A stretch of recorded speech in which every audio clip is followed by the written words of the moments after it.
Today on Chloe's Inbox. Hi, DJ Chloe. Please keep my identity hidden. I've been a huge fan of yours since 2015.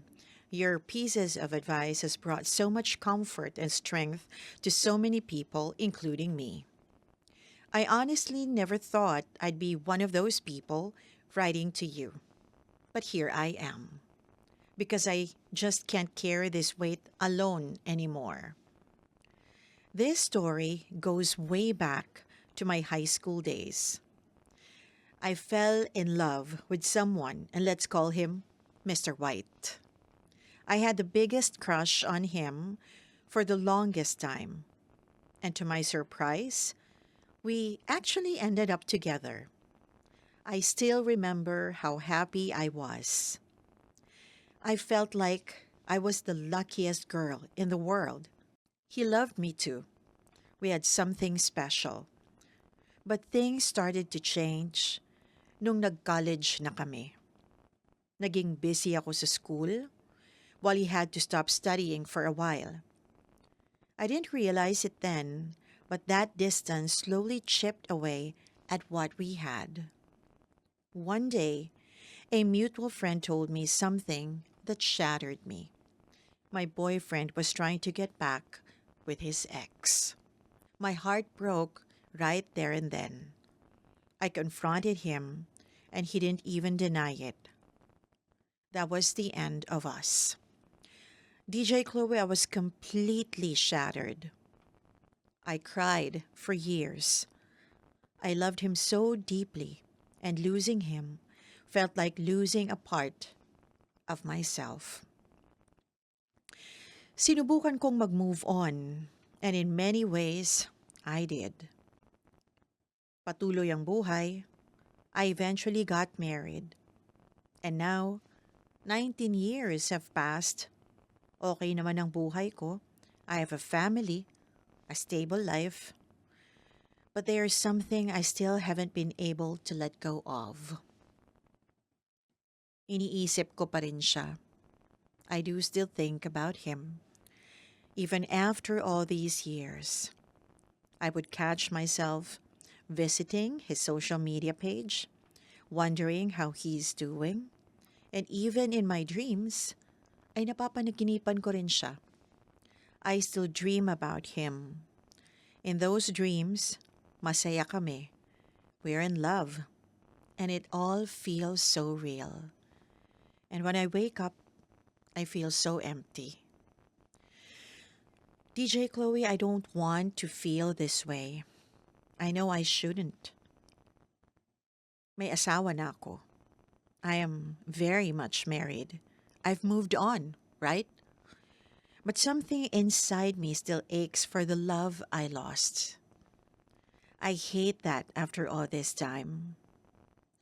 He still lives in some corner of my heart. And I keep asking myself, normal pa ba to? Am I broken for feeling this way? Gusto ko lang ng peace. I want to finally let go, but I don't know how. Please help me, DJ Chloe. What should I do? Anonymous. Hello, Anonymous. Well, first of all, maraming salamat. Thank you for trusting me with your story. And thank you for writing, for sharing your heart so openly, and for allowing me to walk with you, even just through words. Okay, you said something that stayed with me. Sabi mo, even after all these years, he still lives in some corner of my heart. And you know what? Hindi naman yan dapat kinakahiya. That's nothing, or that's not something to be ashamed of. And that is something to understand with gentleness, okay? Because you didn't just lose a boyfriend. You lost your first great love. You lost a part of your youth. Alam mo, nakangiti talaga ako, no? Sinasabi ko to sa'yo. You lost a part of your youth. You lost the version of you that believed that love would be simple. That it would last just because it was real. Okay, let's be honest. First love is it's a kind of magic. Lahat naman tayo nagkaroon ng first love, 'di ba? It's messy and overwhelming and powerful.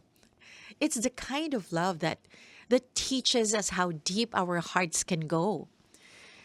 And when that kind of love ends abruptly, biglaan, something in us doesn't know where to put the pieces. 'Di ba? So no, hindi ka broken for still thinking of him. You are not broken for remembering the version of yourself that once believed in something that didn't last. All right? You are human for still feeling the echo of something that once made your heart come alive. But now, let me say this gently and clearly. You're allowed to grieve what you lost without giving it a place of power in your present. Yung sakit na nararamdaman mo, the ache that you feel, it's not because you still love him in the now, okay? It's because you loved him in the then, and that love was left unfinished. May unfinished business, kumbaga, unclosed, unhealed. You never really had a chance to bury that chapter properly. It ended. It ended suddenly, abruptly, and the pain had no ceremony, no goodbye that gave you the dignity that you needed. And so, nandun lang siya. Alam mo yon, it lingers. Or it lingers, kumbaga. Para siyang libro that was left open on a page that you stopped reading but never turned. So you moved on with your life, and that takes courage. You built a family, you grew, you chose stability, hindi yan weakness. That is strength. But the heart has its own secret drawers, doesn't it?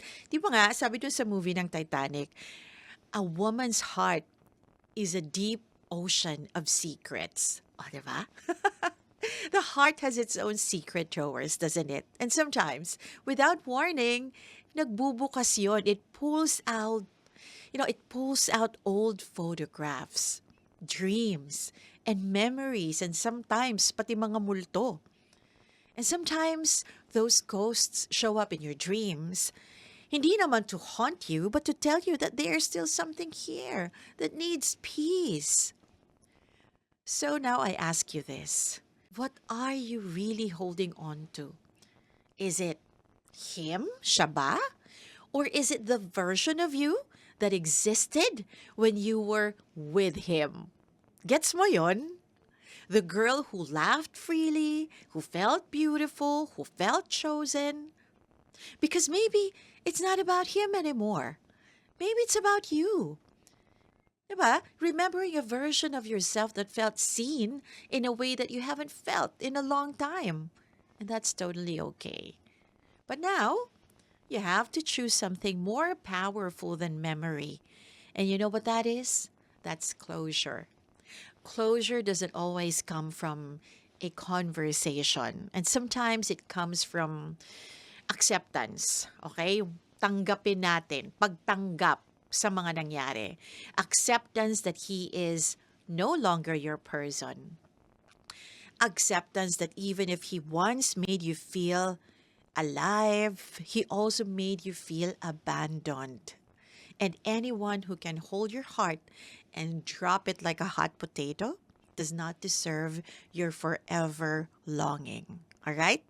So closure also comes from compassion, not just for him, but also for yourself, for staying strong, for choosing your family, for honoring your vows even while carrying a secret grief. And finally, closure comes from finally releasing the story. You don't have to forget him to move on. You just have to stop reliving the what ifs. So here's what I hope you'll do, okay? Isa-isahin natin ang pwede mong gawin. Number one, you can write him a letter. Pero hindi mo naman ipapadala. Write him a letter not to send, just to write. Say everything that you were never able to say. Tell him what he meant to you. Tell him what he took from you. And then tell him goodbye. Number two, remember what you have now, okay? Because that is what's important. What you are now and what you have now. Your life today may not have the same thrill of first love, of young love, but it has depth. Meron ka ng lalim, meron ka ng character. It has roots. It has presence. And sometimes what we long for is not actually better. It's just what was new and untested. But what you have now, it's what lasted. It's what stayed. Diba? Number three, reclaim your identity. Tanungin mo sarili mo, what part of me have I forgotten? And then bring her back. Find happiness, find joy again. Not from the past, but from within. All right? Because real peace doesn't come from going back. It comes from rebuilding forward, from moving forward. And to answer your question, yes, what you feel is normal. But no, it doesn't have to stay this way. You're not broken. You're healing from a love that ended without a funeral. So have that funeral now, okay? Ilibing mo na yan. Grieve it. Iyakan mo na for the last time. Thank it. Pasalamatan mo because it happened. Because it made you happy. And then finally release it. And then choose to return fully to the life that you have now and not the one that you lost. I mean, you've carried it for 19 years. Sobrang haba na nun. You owe it to yourself to finally let it go. Not because hindi siya naging totoo, not because it wasn't real, but because you deserve to be fully present in the love and life that you live now. And you deserve to be free. Okay? I'm proud of you. And I hope that you are too. Thank you so much, Miss Anonymous. I hope I was able to help. Hey, thanks for watching! For more exclusive videos and Artist interviews, You can check out our videos by clicking here. And don't forget to follow us on our social media accounts too.